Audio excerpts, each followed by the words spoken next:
KPM. Wow, banyaknya ikan. Cantik pula tu. Tapi kan, mana satu jantan, mana satu betina? Susah juga nak bezakan ni. Assalamualaikum. Buat apa tu, Ria? Waalaikumsalam, cikgu. Ya. Nia, tengok cikgu ada banyak ikan cantik-cantik pula tu. Tapi kan cikgu, Ria tak tahu nak bezakan yang mana satu jantan, yang mana satu betina, cikgu. Okey. Kalau Ria nak tahu jantan betina, ini macam kata orang lah. Sekelas ikan di air, ku kenal jantan betina dia. Oh, begitu. Kalau dah tahu jantan betina, nak kena buat apa? Dah tentu nak buat pembiakan dia kan. Untuk tambahkan lagi kita punya ilmu. Betul, cikgu. Kalau gitu, kalau nak tahu lebih lanjut, jom kita masuk kelas. Jom.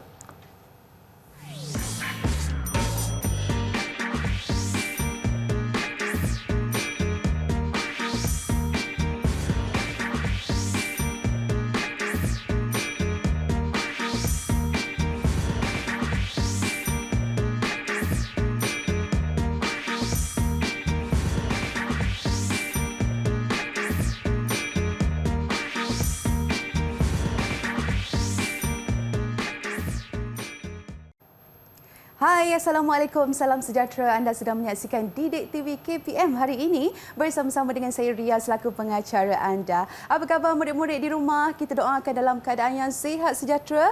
Ingat pesan Ria selalu, jaga diri, jaga kesihatan. Okey, hari ini kita nak teruskan dengan slot menengah atas bagi mata pelajaran aquaculture dan haiwan rekreasi. Dengan itu Ria ingin mengalu-alukan sekali lagi kedatangan Cikgu Zohar Rizam. Assalamualaikum Cikgu, apa khabar? Waalaikumsalam. Apa khabar? Alhamdulillah baik. Ria, apa khabar? Baik, Cikgu. Alhamdulillah. Kita juga ingin memperkenalkan Cikgu Jurubahasa Isyarat kita ada Nurziana Youth daripada Sekolah Menengah Kebangsaan Datuk Ibrahim Yaakob, Kuala Lumpur. Apa khabar Cikgu? Sihat? Alhamdulillah. Baiklah Cikgu, hari ini kita nak teruskan dengan aquaculture dan haiwan rekreasi. Kita nak mulakan dengan membiak ikan hiasan jenis beranak. Silakan Cikgu. Okey, terima kasih Ria. Baik, apa khabar murid-murid cikgu di rumah? Okey, harap semuanya jaga kesihatan ya. Baik, hari ini cikgu akan ajarkan tentang aquaculture dan haiwan rekreasi. Macam manakah dengan aquaculture dan haiwan rekreasi ini boleh menjana pendapatan kita? Okey, sebelum kita pergi jauh, cikgu nak membawa semua murid mengimbas kembali mata pelajaran yang telah kita pelajari dahulu. Okey, ingat modul 5 KSSM, kita ada dua blok pembelajaran iaitu ikan hiasan jenis bertelur dan juga ikan hiasan jenis beranak. Hari ini, cikgu nak bawa semua murid-murid belajar mengenai ikan hiasan jenis beranak. Okey, baik. Yang pertama, cikgu nak ceritakan tentang ciri-ciri ikan hiasan jenis beranak.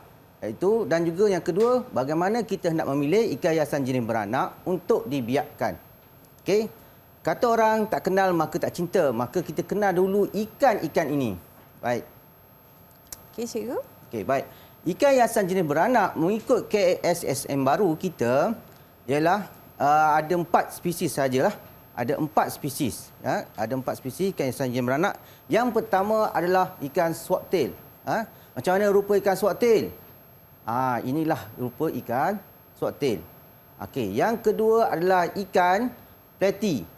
Bagaimana dengan rupa ikan platy pula? Okey, ini adalah ikan platy.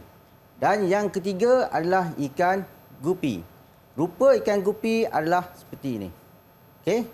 Dan yang last sekali adalah ikan molly. Ikan molly adalah rupanya adalah seperti ini. Baik. Keempat-empat spesies ikan ini sebenarnya banyak variety yang terdapat di dalam Malaysia. Banyak variety. Contoh yang cikgu tunjuk gambar ini adalah green swordtail lah. Okey.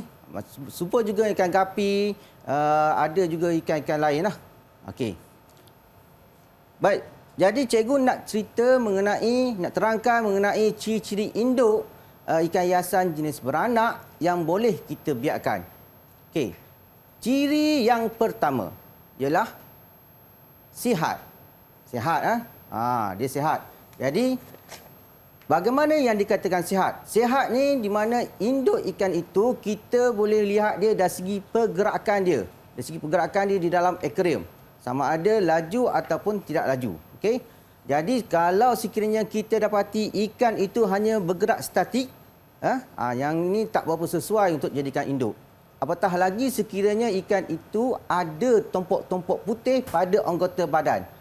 Jadi sebelum pilih ikan tersebut untuk jadikan induk, okey, pastikan tiada tompok-tompok putih pada bahagian badan. Ataupun ikan yang berenang bergesel pada dasar ataupun dinding akuarium. Yang ini juga tidak sesuai untuk dijadikan induk. Itu menunjukkan ikan tersebut sakit. Okey, jelas? Okey, baik. Yang kedua adalah tidak cacat. Kita jangan pilih induk yang cacat. Yang patah pinggangnya, yang ini jangan pilih. Jadi bentuk badan adalah normal. Yang ketiga, warna cantik dan menarik.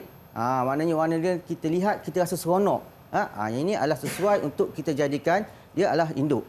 Sebab apa? Kalau warna yang tidak menarik, orang tak berminat untuk membelinya. Okey. Yang keempat, matang. Matang adalah mencapai tahap kematangan mengikut spesies ikan. Ini bergantung kepada spesies ikan yang kita hendak lakukanlah. Sama ada ikan itu contohnya ikan gupi. Macam mana kita nak tahu dia matang? Nak tahu dia matang adalah apabila warnanya telah pun berubah daripada warna sudah pun naiklah. Contohnya daripada anak yang kecil dia sudah menyerupai warna ikan dewasa. Ini menunjukkan ikan tersebut telah pun matang. Okey. Baik, yang seterusnya adalah berupaya beranaklah. Okey, di mana boleh menghasilkan anak yang berkualiti dalam jumlah yang banyak. Kenapa agak-agaknya? Sebab apa? Kita sebagai seorang penternak, kita perlu menghasilkan anak benih yang berkualiti. Tetapi dalam jumlah yang banyak. Supaya kita melibatkan masa dan juga tenaga kita. Sekiranya ikan tersebut kita sedikit, jadi kita telah membuang masa terlama untuk menghasilkan sesuatu benda lah. Jadi ini sangat penting dan sangat dititik beratkan untuk semua penternak. Kalau semua penternak boleh pilih yang begini, bermakna penternak tersebut adalah antara yang terbaik.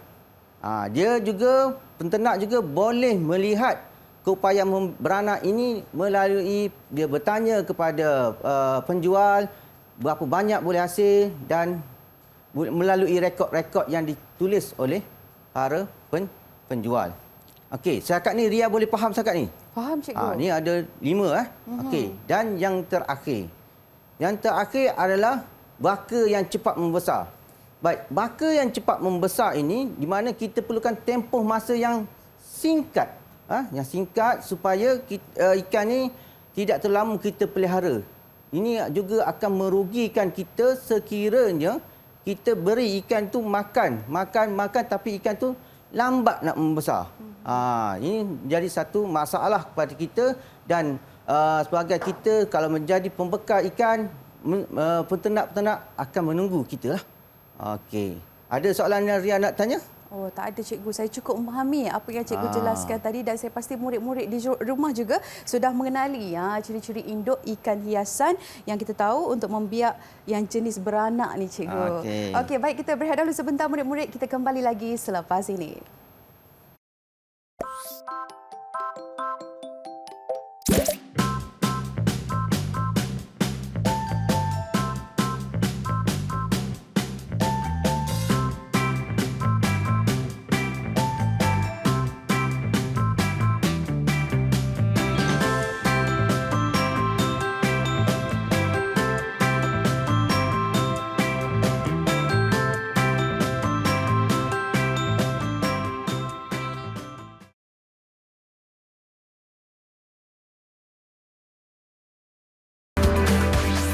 Didik TV KPM. Hai murid-murid, jom kita masuk kelas. Hari ini kita dalam slot menengah atas bagi mata pelajaran aquaculture dan juga haiwan rekreasi. Dengan itu Ria masih lagi bersama-sama dengan Cikgu Zuharizan. Cikgu, kita nak kena pasti ni kalau tengok ada banyak sangat ikan depan Ria ni, macam mana kita nak kena pasti yang jantan dan juga yang betina, Cikgu? Okey, bagus. Itu soalan yang baik dan itulah permulaan untuk kita menjalankan pembiakan ikan. Murid-murid sudah bersedia? Kalau murid-murid telah bersedia, jom kita belajar sama-sama bagaimana kita nak membezakan jantina ikan. Okey. Baik, yang pertama kita nak membezakan jantina ikan hiasan jenis beranak. Okey, setiap ikan dia ada perbezaan jantina ikan lah. Okey. Baik. Jadi kita ada 4 spesies ikan hiasan jenis beranak yang kita pelajari, iaitu ikan apa tadi? Ikan swordtail. Yang kedua adalah ikan apa? Ikan platy. Yang ketiga ikan guppy, dan yang terakhir sekali adalah ikan moli. Pandai. Okey, bagus. Okey, baik, inilah spesies ikan yang kita hendak tahu perbezaan jantinanya. Bagaimana nak tahu? Okey, yang pertama cikgu sebut satu persatu jenis ikan ya. Okey, iaitu perbezaan ikan guppy dahulu. Okey. Baik, kalau diperhatikan pada dua gambar ini, yang agak-agak yang manakah satu, yang mana jantan dan yang manakah satu betinanya? Agak-agak dia yang mana satu jantan dan mana satu betina.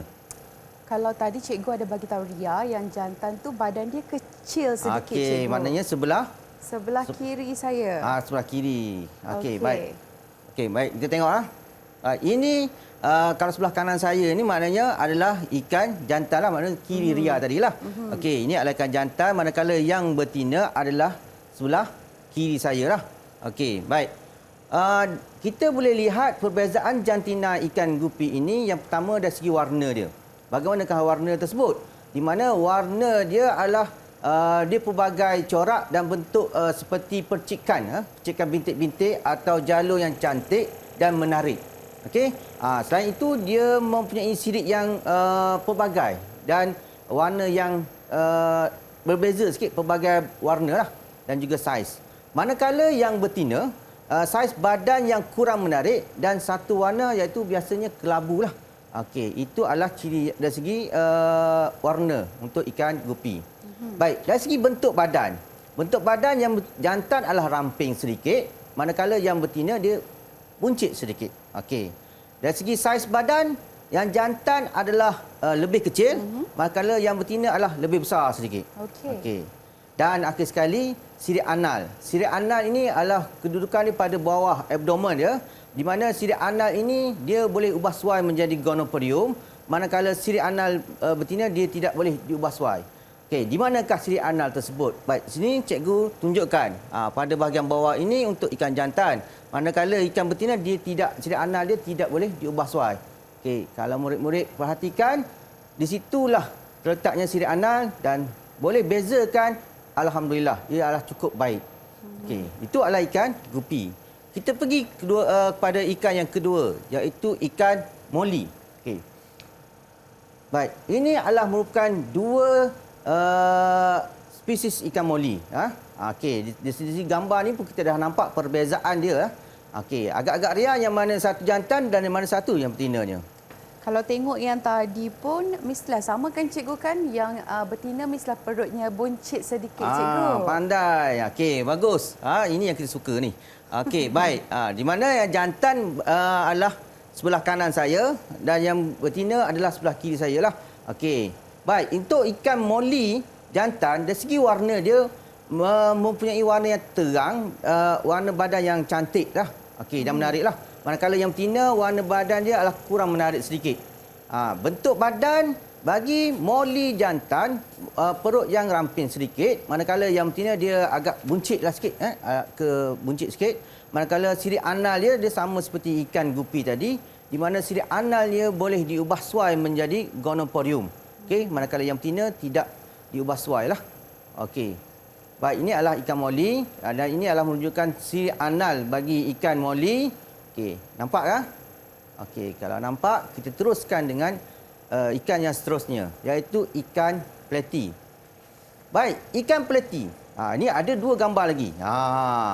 Jadi saya Ria mesti dah tahu dah. Jadi yang mana jantan, yang mana betinanya. Jadi saya teruskan sahajalah ya, murid-murid. Baik, dua ikan ini yang mana jantan, yang mana betina, mari kita lihat. Okey, di mana yang sebelah kanan saya adalah jantan dan sebelah kiri adalah betina. Warna bagi ikan platy jantan, dia lebih menarik dan cantik, manakala yang betina dia kurang menarik. Bentuk badan pula. Yang mana jantan adalah ramping dan betina dia buncit macam tadi juga. Dan sirip anal juga untuk ikan platy dia boleh ubah suai menjadi gonopodium. Manakala yang betina tidak boleh diubah suai menjadi gonopodium. Okey, jelas ya? Jelas, Okey, cikgu. kita ada ikan yang terakhir sekali. Ini ikan yang ketiga, iaitu yang terakhir adalah ikan. Ini saya tunjuk dulu dia punya sirip anal dia lah. Itu adalah sirip anal dia. Baik, ikan yang terakhir iaitu ikan swordtail. Sebab apa ikan dipanggil swordtail? Ini tengok gambar ni. Okey, gambar ni yang sebelah kanan tu ekor dia panjang ya, panjang. Dan yang betina tu ekor dia situ tak pun nampak sikit. Dia sebenarnya dia bulat sikit yang belakang tu. Dia bulat sikit. Tapi ada perbezaan lain yang kita boleh lihat. Di mana mengapa ikan ini kita panggil dia ikan, kita beza dengan sebagai ikan betina. Baik. Okey, ini adalah swordtail jantan sebelah kanan dan sebelah kiri saya adalah swordtail betina. Okey, ini adalah merupakan ciri-ciri untuk ikan swordtail. Baik, warna jantan cantik dan menarik, bentuk badan ramping untuk ikan swordtail jantan, manakala yang betina bentuk badannya adalah buncit. Okey, sirip kaudal. Okey, cuba kita perhatikan situ adalah sirip kaudal tu maknanya sirip ekor dia. Itu kita panggil sirip kaudal lah, yang bahagian ekor seolah-olah seperti pedang. Dia seperti pedang. Jadi jelas di situ dia adalah merupakan ikan jantan. Manakala yang betina dia pendek sedikitlah. Okey.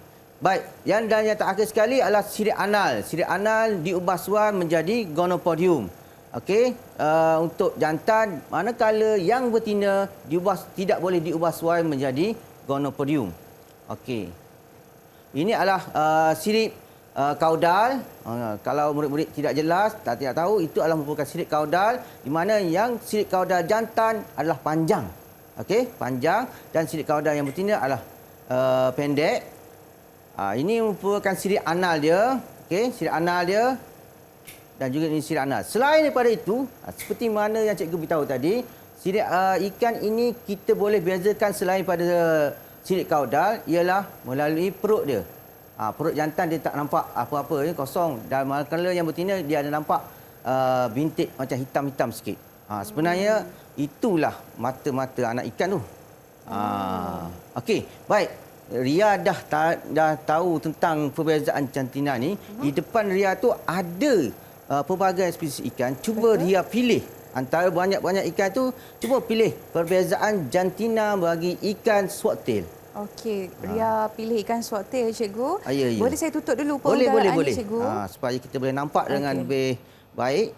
Okey, ikan swordtail kita cari yang jantan. Kalau cikgu bagi tahu tadi, dia punya sirip kaudal dia lebih panjang. Ya, betul. Pandai. Okey, jom kita cari murid-murid. Saya rasa dah jumpa lah, cikgu. Okey.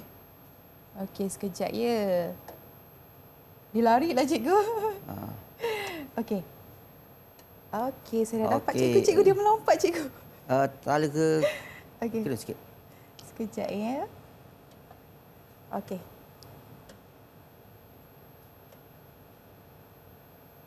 Saya cuba, cikgu. Okey. Ni dia. Masukkan ke dalam akuarium tu. Ke dalam yang ni dah masuk dalam akuarium, yang lain ikan jantan. Okey. Itu contoh yang ikan gapi ya. Okey, cuba cari yang betina pula. Yang betina. Okey, saya rasa yang ni lah, cikgu. Okey, betul. Yang ni swordtail, cikgu. Okey, swordtail. Okey, ini adalah ikan swordtail. Alhamdulillah, Ria pun telah berjaya memilih ya. Telah pun berjaya memilih, maka objektif kita pembelajaran untuk hari ini telah pun tercapailah untuk bahagian memilih mengenal pasti perbezaan jantina ikan swordtail, ikan hiasan jenis beranak. Okey. Okey, baiklah. Dan cikgu mungkin sedikit rumusan ringkas untuk kita punya segmen ni, cikgu. Okey, rumusan ringkas dia di mana hari ini kita telah pun berjaya mengenal pasti perbezaan jantina ikan. Mudah-mudahan kita pelajar semua dapat membezakan jantina dan boleh melakukan pembiakan untuk peringkat yang seterusnya. Sebab kalau kita gagal mengenal pasti jantina ikan, dikhawatiri ikan itu tidak akan beranak dan mendapatkan hasil. Ini sangat merugikan kita lah. Okey, ingat tu murid-murid. Baiklah, kita nak berehat dahulu sebentar. Kita kembali lagi selepas ini.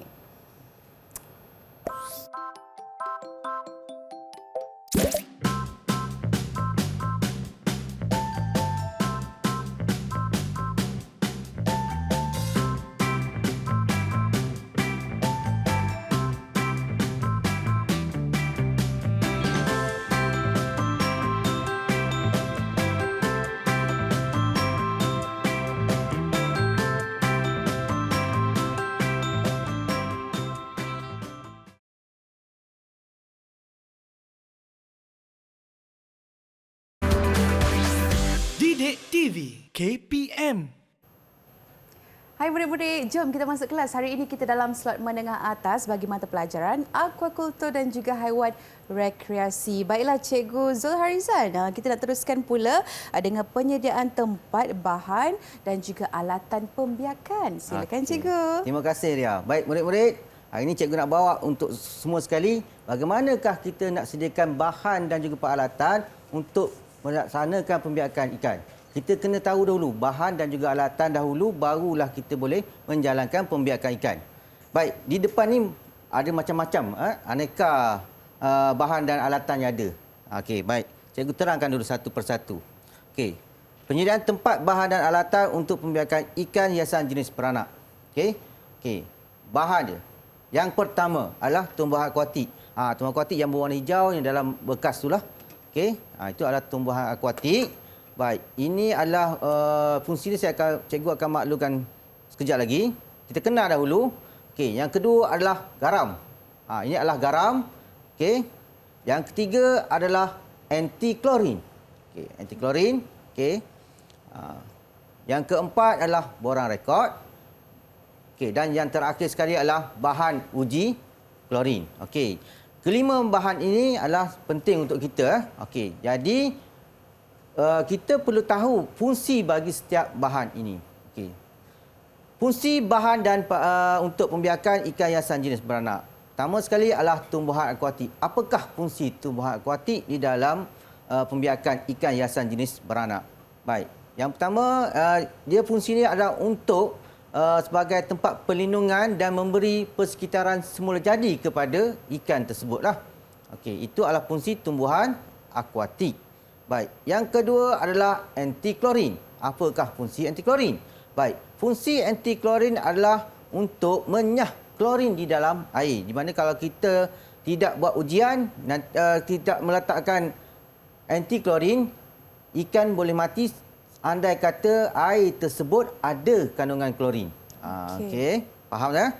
Okey, baik. Yang ketiga adalah garam.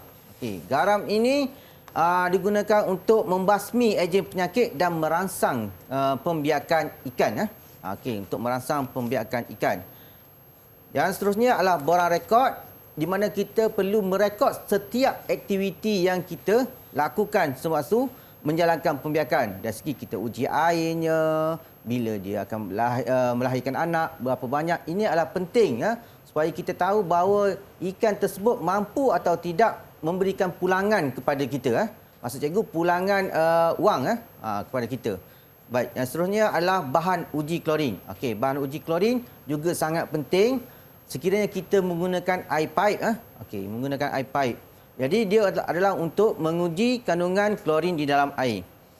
Baik, tadi adalah bahan. Sekarang cikgu hendak terangkan tentang alatan. Okey? Okey, baik. Yang di hujung sekali, di hujung Ria sebelah kanan Ria itu adalah sangkar. Okey, itu adalah sangkar. Yang kedua adalah akuarium. Okey, akuarium kita boleh pakai akuarium atau mana-mana bekas. Okey. Yang ketiga adalah berus sabut. Okey, di depan cikgu. Dan yang seterusnya adalah diometer. Diometer pun perlu untuk kita uji dia.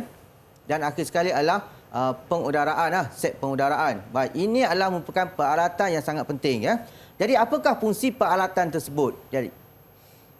Dan akhir sekali adalah sauk. Baik, fungsi alatan untuk pembiakan ikan hiasan jenis beranak. Baik, pergi satu persatu, iaitu akuarium. Fungsinya adalah untuk sebagai bekas untuk menjalankan pembiakan ikan. Okey. Yang kedua adalah sangkar pembiakan. Sangkar pembiakan adalah untuk menghalang daripada ikan memakan anaknya sendiri. Ikan hiasan beranak ini boleh makan anak sendiri. Okey. Yang tiga adalah meter DO. Okey, meter DO fungsinya adalah untuk kita menguji kandungan oksigen di dalam air. Kalaulah ikan ini tidak cukup oksigen, dia akan mati. Jangan hairan Ria, kalau kita jumpa orang bertanya kepada kita, cikgu, kenapa ikan ini mati? Apabila orang itu menjawab ikan ini mati lemas, kita cengang-cengang. Sebenarnya betul. Ikan itu mati lemas. Sebab apa? Kalau kandungan oksigen kurang, ikan juga boleh mati sebab ikan juga bernafas menggunakan oksigen melalui liang-liang insang dia. Okey. Di insang dia tu ada globul-globul yang menyerap oksigen daripada air daripada air. Okey, jangan pelik Okey. Baik, yang seterusnya adalah set pengudaraan. Sebab itulah bila kita membiak ikan kita perlukan set pengudaraan. Apakah fungsi dia? Fungsi dia adalah untuk menambah kandungan oksigen di dalam air. Kalau kita tidak tambah, kemungkinan ikan itu tadi akan mati lemas. Kita tak naklah ikan itu mati lemas dan ini sangat rugikan kita lah. Okey. Seterusnya adalah tangguk kecil. Okey, tangguk kecil fungsi dia adalah untuk menangguk ikan lah.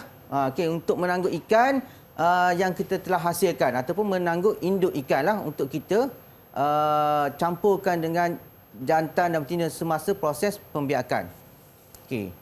Berus ataupun span. Okey, berus atau span ini sangat juga penting sewaktu kita membasuh ataupun membersihkan kita punya akuarium bekas. Okey, inilah untuk membersihkan bekas membersihkan bekas. Okey, baik. Sekarang cikgu nak bawa semua murid-murid untuk mengetahui langkah-langkah penyediaan tempat pembiakan. Okey. Baik, yang pertama kita kenalah membuang sampah sarap dari dalam akuarium, bukan dalam akuarium, dari dalam akuarium. Maknanya kita, jangan kata membuang sampah sarap dalam akuarium. Itu salah. Sebenarnya dari akuarium tu kita buang sampah sarap tu dari akuarium. Maknanya sampah sarap daun ke apa ke kita keluarkan. Okey, kita membuang sampah sarap. Selepas kita buang, apa kita buat? Kita bersihkanlah dengan menggunakan garam. Depan tu tadi ada garam. Okey, kita bersihkan garam untuk membasmi ejen-ejen penyakit lah. Okey, seterusnya adalah membilas. Okey, membilas pembiakan membilas bekas pembiakan dengan air yang bersih. Dah siap kita basuh, kita bilas. Pastikan betul-betul bilaslah dengan air yang bersih. Okey. Selepas itu adalah kita kering. Sama ada kita nak keringkan begitu saja ataupun kita hendak jemur. Okey. Seterusnya adalah letakkan akuarium di lokasi yang sesuai. Okey, lokasi yang sesuai iaitu kukuh dan taklah diganggu, kurang gangguan. Kemudian memasukkan media pembiakan dan sangkar pembiakan. Okey, termasukkan tumbuhan akuatik dan juga sangkar. Seterusnya kita akan masukkan air yang baharu lah. Okey, air baru, lepas tu kita akan uji dengan kandungan klorin sama ada ataupun tidak.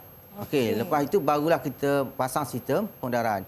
Okey, baik. Ria, boleh tunjukkan saya tak macam mana dah faham langkah dia, step? Cuba tunjukkan kepada saya macam mana kita hendak menyediakan ni. Okey, cikgu, kalau tengok kita dah ada akuarium kat sini. Okey. Kita tinggal nak masukkan air je, cikgu kan? Okey. Boleh masukkan air sikit? Boleh. Okey. Okey. Sikit je, cikgu. Sikit, jangan lebih. Kalau penuh apa jadi? Kalau penuh apa jadi, cikgu? Kalau penuh, ikan tu akan keluar. Jadi tak adalah fungsi sangkar pembiakan ini. Okey. Boleh ke Ria uji dulu tu? Uji kandungan klorin dulu. Okey, kita ambil air dalam akuarium ni untuk kita uji air ni berklorin ataupun tidak. Sikit saja, tak apa. Sikit je. Okey, sikit saja. Boleh, cikgu? Okey, boleh. Okey, boleh. Okey. Ambil bahan uji. Bahan uji ada di depan. Sini bahan uji klorin. Okey. Okey. Murid-murid kalau ada dekat rumah bahan-bahan ni boleh cuba juga, cikgu? Boleh. Berapa titik ni, cikgu? Isi je, tak apa. Kita akan lihat perubahan warna. Kalau tak ada perubahan warna, bermakna air ini sesuai untuk diternak ikan lah. Nak pelihara ikan ke apa ke. Tak bertukar lah, cikgu? Tak bertukar. Okey, cuba pula yang dalam botol tu. Okey, so saya boleh masukkan balik ke? Okey, boleh masuk dalam ni. Okey. Okey. Bermakna air tadi tiada klorin. Okey, air tadi tiada klorin. Okey, cuba air yang dalam botol ni. Air dalam botol pula, cikgu. Okey, masukkan yang murid-murid. Okey. Okey. Lepas tu kita masukkan bahan uji. Ya, betul. Klorin. Banyak sikit tak apa. Sikit tak apa. Bertukar kuning lah, cikgu. Bertukar kuning. Apa maknanya bertukar kuning? Murid-murid, kalau bertukar kuning menunjukkan air ini ada klorin. Jadi kalau ada klorin macam ini, bagaimana cara kita hendak mengatasi dia adalah dengan menggunakan bahan anti klorin. Okey, boleh cuba Ria ambil satu? Boleh. Oh, ini bermakna ada klorin lah, cikgu. Ya, ada klorin. Okey, kita ambil satu anti-klorin. Okey. Satu sudah memadai lah. Okey, satu saja ya. Okey, satu sudah. Okey, kita ambil. Kita tengok perubahan warna ya murid-murid. Okey. Okey. Jom kita tengok. Letak. Okey, goncang sikit. Okay. Wow. Dah berubah warna jernih lah, cikgu. Magic kan? Magic. Okey. Murid-murid, kalau sudah berubah warna, maknanya air tersebut telah pun tiada lagi kandungan klorin. Oleh itu, kita bolehlah untuk pelihara ikan. Untuk dibiarkanlah untuk proses yang seterusnya. Kebiasaannya murid-murid, 3 biji ini, anti klorin ini boleh buat untuk 1 tong sampah. Tong sampah tu sudah memadai. Okey. Ada yang nak tanya lagi? Oh, saya teruja, cikgu. Sebab kiranya air yang kita dah letakkan anti klorin tadi tu, kita dah boleh masukkan ikan ke dalam ni. Ya, betul. Okey. Baiklah, itulah dia, dan saya pasti murid-murid di rumah juga teruja, cikgu. Apa kata kita rehat dahulu sebentar, kita kembali lagi selepas ini.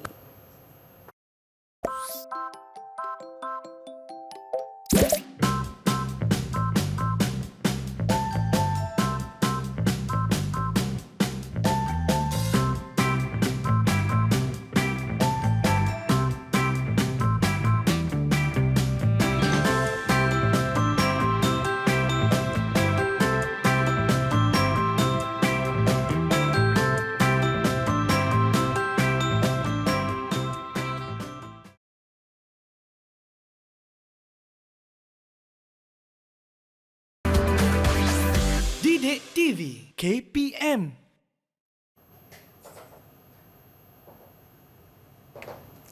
Hai murid-murid, jom kita masuk kelas hari ini. Kita dalam slot menengah atas bagi mata pelajaran aquaculture dan juga haiwan rekreasi. Dan Ria masih lagi bersama-sama dengan Cikgu Zul Harizam. Kita nak teruskan cikgu dengan kaedah membiak dan hiasan jenis beranak. Cikgu, silakan. Okey, terima kasih Ria. Okey, murid-murid, hari ini kita nak sambung pembelajaran kita di mana kita akan belajar membiak ikan. Okey, kita dah tahu dari segi ciri, kita dah kenal jantina ikan, kita dah tahu cara untuk menyediakan tempat pembiakan dia. Jadi hari ini kita sambung kembali untuk membiak ikan. Okey, murid-murid.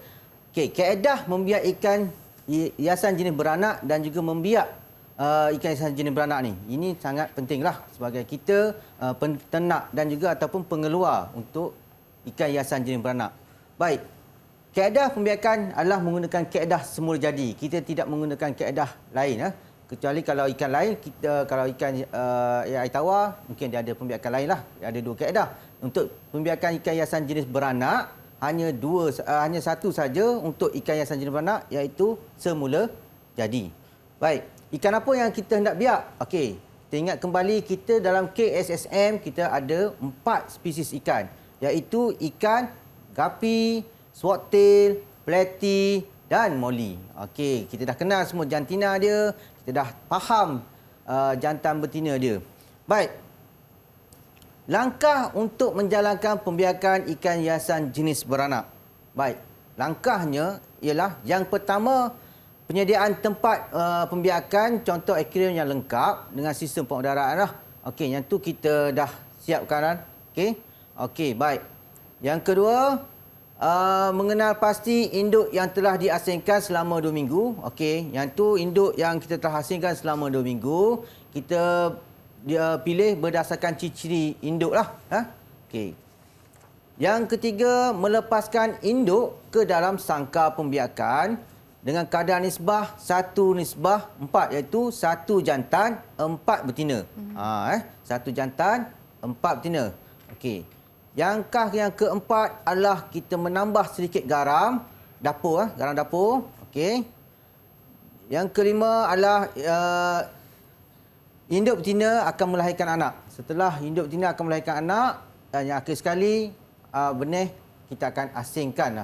Okey, akan asingkan untuk proses yang seterusnya, iaitu mengasuh nanti. Baik, di hadapan kita ni ada akuarium yang telah pun siap lah. Betul. Okey, akuarium yang dah siap. Okey. Agak-agak apa lagi yang belum siap di sini? Okey, sebenarnya nanti kita akan tambah kemudian ya. Okey, baik. Akrium yang telah diisi air oleh Ria tadi dan juga dah ada sangkar pembiakan dalam akrium tersebut. Okey, baik. Langkah utama apa kita perlu buat tadi adalah kita dah sediakan air, dah sediakan tempat, maka kita akan kena pasti induk yang telah kita asingkan. Baik, di situ ada 2 akrium kecil yang telah kita asingkan jantinanya dan telah kita pisahkan selama 2 minggu. Okey. Ya. Kenapa 2 minggu? Murid-murid ingin tahu? Baik. Kenapa kita pilih asingkan selama 2 minggu supaya kita nak mengelakkan daripada dia membiak tanpa mengikut jadual kita lah. Okey ya. Okey. Jadi kita nak lagi satu adalah untuk merangsangkan dia punya merangsangkan untuk dia membiak, untuk mengawan. Okey. Jadi Ria boleh melepaskan induk tak? Induk yang jantan 1, betina 4. Oh, mengikut nisbah yang cikgu bagi tahu tadi. Nisbah yang saya maklumkan tadi lah. Okey, ni betina dah ada 4 ekor dalam ni cikgu. Okey. Boleh ke kalau kita masukkan terus cikgu? Boleh. Okey, ke dalam sangkar perlahan dia ya. cikgu. Okey, perlahan. Okay, perlahan. Okey, ada 4 ekor ikan betina ya cikgu. Okey. Okey. Betul. Okey. Seterusnya kita ambil yang untuk induk jantan. Okey, induk jantan. Seekor. Ya. Okey. Pilih yang terbaik yang jantan tu ya. Oh, pilih yang terbaik. Pilih yang terbaik. Okey, saya rasa yang ni terbaik cikgu. Okey, kalau pilih terbaik. Okey, betul. Okey, pandai. Okey. Lama cikgu. Okey. Okey, kemudian kita masukkan tumbuhan akuatik. Tumbuhan akuatik. Yang ni masukkan terus juga okey, ke cikgu? Masukkan terus pun tak apa sebab dia air masih lagi air kita masih pakai boleh. saut lah cikgu. Boleh. Dapatkan sikit kepada akrium. Ya. Ni untuk apa cikgu? Okey, tumbuhan akuatik untuk peringatan murid-murid adalah untuk merangsang dia dari segi persekitaran semula jadi. Okey. Okey, masukkan semua. Dia kena berapa hidupan ni cikgu? Harus ada di dalam ini. Okey, kita bagi dia penuh sudah memadai atau ada persatu pun memadai ya. Jangan terlalu banyak nanti pergerakan dia terganggu sebab akar tumbuhan akuatik ini juga berfungsi untuk melindungi anak ikan. Okey. Bila kita dah siap begini, kita jangan lupa untuk kita tambahkan lagi rangsangan untuk ikan ini membiak, kita kena masukkan sedikit garam dapur. Oh, garam pun perlu cikgu. Ya. Okey. Banyak ke cikgu? Kita perlu letak garam ni? Dia tak perlukan banyak, hanya secubit sahaja. Secubit garam ambillah saja. sedikit dengan menggunakan sudu tu ya. Okey. Agak-agak so, secubit. Agak-agak secubit je lah ya cikgu Kalau terlalu banyak, akan menyebabkan ikan ini, air ini akan jadi masin, maka ikan ini boleh mati. Jadi kita hanya berhati-hati sedikit juga dengan penggunaan garam lah cikgu ya? Ya, kena berhati-hati ya. Okey, kalau tengok betul secubit cikgu banyak ni cikgu. Lebih kurang secubit, betul? Boleh. Okey. Letak tanpa perlu kacau? Tak perlu kacau. Okey. Nanti dia akan larut sendiri ya. Dia akan ada proses larutan sendiri. Okey, apabila kita dah siap semua, kita hanya perlu tunggulah. Okey, tunggu sahaja. Okey. Jadi apabila dah siap, mungkin dalam 2-3 hari ataupun kadang-kala kalau induk yang betul-betul cukup matang, dia akan terus melahirkan anak. Okey, dia akan terus melahirkan anak. Sebab itulah masa kita pilih induk, kalau induk tu yang dah ada mata-mata tu lagi baiklah. Ada tumpuk hitam pada bahagian perutnya itu menunjukkan anak-anak dia dah bersedia lah. Tapi kalau tidak ada, kita letakkan sini dia akan mengawan. Macam mana proses dia mengawan? Murid-murid, proses dia mengawan di mana ikan jantan akan mengejar dahulu ikan betina. Okey, dia akan berlaku proses pengejaran antara jantan dan betina. Apabila proses pengejaran itu telah berlaku, apabila dia telah bersedia, induk jantan akan menjadikan sidik anal iaitu diubah suai menjadi gonopodium tadi, akan masuk ke dalam saluran pembiakan induk betina. Masa itulah sperma akan disalurkan ke dalam organ pembiakan yang betina. Okey. Jadi dah masuk, okey. Ini adalah merupakan dah sekali kita kenalah membuat pemerhatian kepada proses pembiakan. Sebab itulah kita kena ada borang rekod tadi kita rekod. Okey. Baik, ini adalah ilustrasi dia.